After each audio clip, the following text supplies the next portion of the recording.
ಸ್ನೇಹಿತರೆ, ಮತ್ತೊಂದು ಗೃಹಲಕ್ಷ್ಮಿ ಯೋಜನೆಯ ಹೊಸ ಅಪ್ಡೇಟ್ಗೆ ಸ್ವಾಗತ.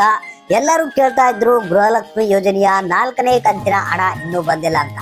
ಸೊ 4ನೇ ಕಂತಿನ ಹಣದ ಬಗ್ಗೆ ಭರ್ಜರಿ ಗುಡ್ ನ್ಯೂಸ್ ಬಂದಿದೆ. ಇದೀಗ ಮಹಿಳಾ ಮತ್ತು ಮಕ್ಕಳ ಕಲ್ಯಾಣ ಅಭಿವೃದ್ಧಿ ಇಲಾಖೆಯ ಸಚಿವರಾದಂತಹ ಲಕ್ಷ್ಮಿ ಹೆಬ್ಬಾಳ್ಕರ್ ಅವರು ಕೊಟ್ಟಿರುವಂತಹ ಒಂದು ಹೊಸ ಅಪ್ಡೇಟ್ ಇದು. ಹೌದು ಸ್ನೇಹಿತರೆ, ಗೃಹಲಕ್ಷ್ಮಿ ಯೋಜನೆಯ 4ನೇ ಕಂತಿನ ಹಣ ಬಿಡುಗಡೆ ಆಗಿದೆ.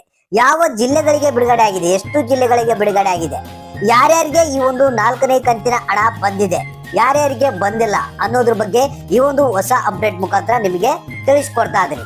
ಹಾಗಾದ್ರೆ ಬನ್ನಿ, ಗೃಹಲಕ್ಷ್ಮಿ ಯೋಜನೆಯ 4ನೇ ಕಂತಿನ ಹಣಕ್ಕಾಗಿ ಕಾಯ್ತಿರುವಂತವ್ರು ತಪ್ಪದೆ ಸ್ಕಿಪ್ ಮಾಡದೆ ಕೊನೆಯವರೆಗೆ ನೋಡಿ, ಜೊತೆಗೆ ಈ ಒಂದು ಮಾಹಿತಿಯನ್ನ ಎಲ್ಲರಿಗೂ ಶೇರ್ ಮಾಡಿ.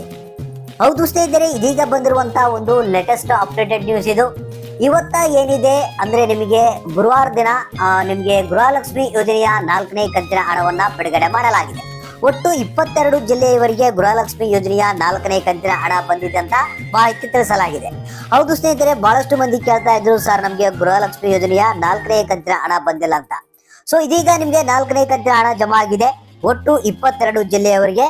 ಜಿಲ್ಲೆಗಳ ಹೆಸರು ಈ ರೀತಿಯಾಗಿವೆ: ಉಡುಪಿ ಜಿಲ್ಲೆ, ದಕ್ಷಿಣ ಕನ್ನಡ ಜಿಲ್ಲೆ, ತುಮಕೂರು, ಚಿತ್ರದುರ್ಗ, ಶಿವಮೊಗ್ಗ, ಚಿಕ್ಕಮಗಳೂರು, ರಾಮನಗರ, ಚಿಕ್ಕಬಳ್ಳಾಪುರ, ರಾಯಚೂರು, ಚಾಮರಾಜನಗರ, ಮೈಸೂರು, ವಿಜಯಪುರ, ಮಂಡ್ಯ ಜಿಲ್ಲೆ ಹಾಗೂ ಬೀದರ್ ಜಿಲ್ಲೆ, ಕೊಪ್ಪಳ ಹಾಗೂ ಬೆಳಗಾವಿ ಜಿಲ್ಲೆ, ಕೋಲಾರ ಜಿಲ್ಲೆ, ಬೆಂಗಳೂರು ನಗರ, ಬೆಂಗಳೂರು ಗ್ರಾಮಾಂತರ, ಹಾವೇರಿ, ಬಾಗಲಕೋಟೆ.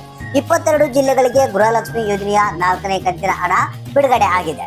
ಈ ಜಿಲ್ಲೆಯವರಾಗಿದ್ರೆ ನಿಮ್ಮ ಖಾತೆಗೆ ಇವತ್ತ ಏನು 4ನೇ ಕಂತಿನ ಹಣದ 2,000 ರೂಪಾಯಿ ನಿಮ್ಮ ಖಾತೆಗೆ ಜಮಾ ಆಗುತ್ತೆ. ಇದ್ರ ಜೊತೆಗೆ ಇನ್ನೊಂದು ತಿಳಿಸಿರೋದು ಏನಪ್ಪಾ ಅಂತಂದ್ರೆ, ಕೆಲವರಿಗೆ 4ನೇ ಕಂತಿನ ಹಣ ಬಂದಿಲ್ಲ. ಯಾಕಂತಂದ್ರೆ ನಿಮ್ಗೆ ಯಾರು ಟ್ಯಾಕ್ಸ್ ಪೇಯರ್ ಇರ್ತಾರೆ, ಅಂದ್ರೆ ತೆರಿಗೆಯನ್ನ ಕಟ್ಟುವಂತವ್ರು ಇರ್ತಾರೆ, ಟ್ಯಾಕ್ಸ್ ಪೇಯರ್ ಇರ್ತಾರಲ್ಲ ಅಂತವ್ರಿಗೆ 4ನೇ ಕಂತಿನ ಹಣವನ್ನ ಬಿಡುಗಡೆ ಮಾಡಿಲ್ಲ ಅನ್ನೋ ಒಂದು ಮಾಹಿತಿಯನ್ನ ಕ್ಲಿಯರ್ ಆಗಿ ತಿಳಿಸಿರುವಂತದ್ದು.